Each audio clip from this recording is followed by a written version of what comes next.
Monsieur le maire, chers collègues, budget inanimé, avez-vous donc une âme? C'est effectivement le 4e budget de votre mandature. Celui de 2020 était celui d'un démarrage poussif. Celui de 2021, un budget de rodage.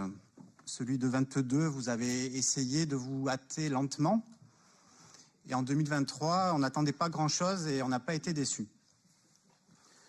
Un budget insipide, un budget qui ressemble plus à une méthode Coué, un mantra qui s'essouffle et des Marseillais qui commencent à comprendre. Alors, je suis peut-être un petit peu sévère, mais c'est vrai que si je me retourne sur ces quelques mois... Chers collègues, soyez magnanimes.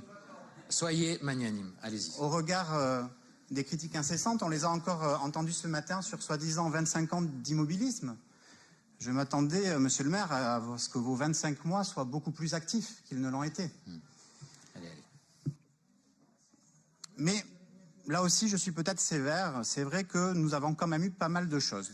Des belles paroles, des beaux discours. Encore ce matin, le vôtre, complété par celui de monsieur Barle. Des pétitions aussi, pas mal, effectivement.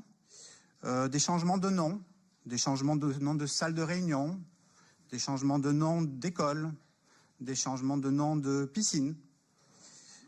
Un superbe graphisme, ça je dois vous le dire, quand c'est bien il faut le dire, sur vos nombreux cartons d'invitation et sur vos nombreuses pancartes partout dans la ville. Donc bravo aux graphistes et aux équipes de communication de la ville. Également des études. Mais madame, juste quand on est à critiquer le graphisme, moi le féliciter ou le remercier, c'est que tout va bien. Allez-y. Beaucoup d'études, beaucoup de réflexions, beaucoup de préfiguration. Et voilà, je comprenais pas, je me disais, quelque chose doit m'échapper en fait. Et effectivement, je pense que c'est une question de communication et que nous ne parlons pas le même langage que vous, effectivement. Et donc nous nous perdons en quelque sorte dans vos mots et dans vos paroles. Alors je me suis dit, puisque parfois on m'accuse de parler trop longtemps, je vais essayer d'être synthétique. Et le temps de parole que vous avez désormais instauré pour museler vos différentes majorités permettra que je le sois davantage. Et j'ai essayé, alors on n'a pas les mêmes moyens que vous évidemment, mais je me suis dit que quelques croquis valaient mieux que de longs discours. Et donc j'ai essayé de parler votre langage pour être certain qu'on se comprenait bien. Et ce que j'ai constaté, c'est effectivement que parfois c'est vrai, on avance lentement. Elle a essayé de parler notre langage. Non, souvent, hélas, on tourne en rond et on retourne à la case départ. Et pire, parfois, on recule. Alors, j'ai essayé de parler le langage de la NUPES marseillaise. Alors, la première chose, c'est la fiscalité. Vous savez, c'est un sujet. Donc, j'ai une bonne et une mauvaise nouvelle pour les Marseillais. La bonne nouvelle, c'est que cette année, votre majorité a décidé de ne pas augmenter la taxe foncière. On peut se réjouir de ce qu'on peut. L'année dernière, on était un petit peu agacés de la hausse massive que vous aviez mise en place. Mais cette année, il n'y a pas de hausse de la taxe foncière. Alors, si, quand même un petit peu. Alors, je m'excuse auprès des Marseillais, mais vous constaterez que vous aurez une augmentation de 7% de la taxe foncière qui est liée à l'inflation. Et donc, on vous avait demandé, monsieur le maire, lors des orientations budgétaires, vous indiquiez tout à l'heure le climat constructif avec la métropole pour arriver à des consensus sur les dotations budgétaires. Nous regrettons que vous n'ayez pas eu la même écoute vis-à-vis de nous pour diminuer un petit peu le taux de taxe foncière compte tenu de l'apport massif que va apporter cette revalorisation des bases locatives. Alors, en langage de la NUPES marseillaise, donc je vous présente, donc ceci n'est pas une augmentation de taxe foncière. Voilà. Donc, alors effectivement, on ne comprend pas tout de suite le programme. Pour ceux qui avaient lu votre programme, ils ont dû être surpris, mais voilà, ça, ce n'est pas une augmentation de la taxe foncière. Voilà. Donc, on n'a même pas pris la peine de déposer des amendements pour baisser un petit peu le taux de la taxe foncière, puisque on a bien compris que la co-construction, c'est quelque chose que vous demandiez aux autres, mais que vous ne nous appliquiez pas à vous-même. Donc voilà, la fiscalité, une bonne et une mauvaise nouvelle, pas de hausse de taux, mais une hausse du montant à payer quand même. C'est bon, comprendra qui peut. Alors ensuite, on s'est intéressé à la question des effectifs, monsieur Ohanessian. La question des effectifs, par exemple, de la police municipale. Et là, pareil, on ne se comprenait pas. Alors j'espère que ce graphique va aider à mieux se comprendre. Donc, alors en langage de la NUPES marseillaise, donc c'est les chiffres du budget 2023. Donc voilà, ceci c'est un doublement des effectifs de la police municipale. On voit bien le mouvement accéléré qui fait progresser. Donc on est parti à 427, à 400 la deuxième année, à 390 la troisième, à 425. Ah, on est revenu à 2019, bel effort, monsieur Anessian. Et on voit le chemin qui reste à parcourir jusqu'en 2025.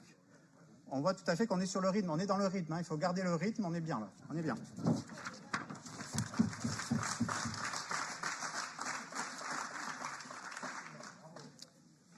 Et puis, pareil, hier soir, j'étais dans un conseil d'école, dans le 9e arrondissement de Marseille. Et les parents, c'est pas moi, c'est les parents, les personnels qui étaient là ne voyaient pas très bien non plus. Ils parlaient pas le même langage que vous. Donc ils avaient du mal à comprendre, en fait, que les effectifs augmentaient, que les travaux se faisaient rapidement. Ils m'expliquaient que ça faisait 3 semaines qu'ils voulaient déboucher les toilettes pour que les enfants ne se retiennent pas d'aller aux toilettes et que c'était toujours pas fait. Il m'expliquait qu'il manquait du personnel, qu'on les envoyait dans d'autres écoles. Et je me suis dit, c'est pas possible avec tous ces recrutements que nous décrit Madame Fortin et que nous décrit Monsieur Huguet à chaque conseil municipal. C'est pas possible. Il doit y avoir un problème. Donc là aussi, je me suis attaché aux chiffres, rien que les chiffres, parce que effectivement, les mots dans les budgets, c'est bien, mais les chiffres, c'est quand même plus budgétaire que les mots, Monsieur Canicave. Et donc là, j'ai regardé aussi le recrutement massif dans les écoles, voilà. Donc les personnels ATSM, donc dans les écoles, aussi dans les crèches. Et effectivement, on voit assez vite, c'est très visuel. Donc en 2019, on partait à 1654 ATSM à la ville de Marseille, et on a fait un assez grand bond en avant en 2020 avec 1554. On s'est redressé fortement aussi avec vigueur en 2021 pour arriver à 1577, et là, une grosse accélération en 2022. Où on arrive à 1560, c'est-à-dire une centaine d'ATSM en moins qu'en 2019. Voilà. Donc, effectivement, on voit bien l'impact. Les mots, c'est percutant. Enfin, je veux dire, c'est très convaincant. En fait. Tout de suite, les parents à qui j'ai montré ces graphiques ont été tout de suite convaincus. Et ils m'ont dit, vous n'ont pas proposé une date pour vous produire sur scène? Parce que quand même, moi, je pense que vous avez du talent, monsieur Robin. Vraiment, on sent vraiment une connaissance politique et un talent qui est en train de naître. Chers collègues, notez quand même qu'en février 2023, nous aurons eu l'apparition d'un one-man show absolument merveilleux. Mais continuez, on est très sensible surtout à la pertinence de vos propos. Allez-y. J'ai creusé j'aime beaucoup le talent. Allez-y. Dans les écoles, alors ça serait injuste de dire que vous n'avez rien fait dans les écoles. Ça serait injuste. C'est vrai que vous avez pris un accord sur le droit de grève qui a été cassé par le tribunal administratif. Donc c'est vrai, c'est assez efficace aussi. Vous avez fait un allègement du temps de travail dans les écoles que le juge administratif a suspendu, considérant qu'il était illégal. Donc j'attends toujours, j'ai attaqué cette délibération. Je ne doute pas qu'elle sera annulée prochainement. Donc effectivement, vous avez fait plein de choses illégales dans les écoles. Donc je tenais à vous en féliciter, bravo. Bref, donc un bilan quand même et des projets pour 2023, puisque vous nous avez dit en commission que l'objectif était de maintenir les effectifs, que vous n'alliez pas les augmenter, donc effectivement, ou que plutôt non, vous alliez essayer de faire ce que vous aviez promis de faire l'année d'avant et l'année encore d'avant. Écoutez, bel objectif de progrès pour l'année 2023 dans ce budget. Et puis j'ai un petit faible aussi sur la question de la sécurité et des incivilités, puisqu'on voit qu'avec tous ces effectifs pléthoriques de policiers municipaux, ça doit aller mieux dans l'espace public. D'ailleurs, les Marseillais s'en rendent compte, il n'y a plus aucune voiture sur les pistes cyclables. Lorsqu'on appelle la fourrière, elle vient immédiatement. Mais en fait, vous voulez qu'il se passe quoi en fait après? Vous voulez qu'il y ait une charge sur votre majorité à la métropole, c'est ça que vous cherchez? Enfin, moi, j'ai aucun problème. Je cherche rien. Parlez du budget, s'il vous plaît. C'est le budget. Allez, revenez au budget. C'est le budget. Le budget, c'est pas les voitures sur les pistes cyclables. Ah si, tout à fait. Mais si vous voulez, on peut parler des pistes cyclables. J'ai aucun problème. Donc si vous voulez, on peut parler de votre bilan calamiteux ou de ce qui s'est passé depuis 25 ans. Enfin, parlez du budget. Allez, revenez-en un peu au budget. Allez, maintenant, ça suffit. Allez. On a assez supporté le one-man show ce matin. Donc, ou vous parlez du budget, ou on passe à autre chose. Parce que si vous voulez, on peut prendre tous vos graphiques et on peut les commenter. Ou les piscines que vous nous avez laissées sans eau. Je ne fais que ou parler... les stades sans électricité, ou les gymnases où il faisait froid, ou les écoles indignes, ou la police municipale sans armement. Mais enfin, allez, avancez, parlez du budget. Absolument. Parlez de l'état du budget que vous avez laissé. Allez. Effectivement, monsieur le maire. On va vous répondre sur le budget. Oui, bien sûr, on va parler des pistes cyclables, des voitures sur les pistes cyclables. Mais enfin, quand même. J'avais compris. Oui, quand il y a des pistes cyclables, allez. Excusez-moi, monsieur le maire, j'avais mal compris. Je croyais que c'était juste le temps de parole qui était limité. J'avais pas compris que le contenu de la parole était limité aussi. Mais vous devriez savoir, et je ne vais pas faire un débat avec vous, vous devriez savoir que quand on s'exprime sur le budget, on parle du budget. J'ai bien compris que vous aviez envie de parler des pistes cyclables, et d'ailleurs, on va en parler. J'ai bien compris que vous aviez envie de parler des politiques de la métropole, on va en parler. Vous avez envie qu'on parle du bilan, on va en parler. Vous avez envie qu'on parle de l'état des finances dans lequel vous avez laissé la ville, on va en parler. Vous savez pourquoi? Parce que c'est du budget qu'on va vous parler. Et je vous demande de bien vouloir parler du budget. Pas de choses farfelues, ni de graphiques farfelus. Merci de ne pas me pointer du doigt, monsieur le maire, mais je vais parler du budget. Donc je voulais justement féliciter monsieur Canicave. Voilà. Arrêtez ce ton obséquieux, ce ton condescendant. On est dans un hémicycle ici, il y a des gens qui sont élus autant que vous, et même mieux que vous.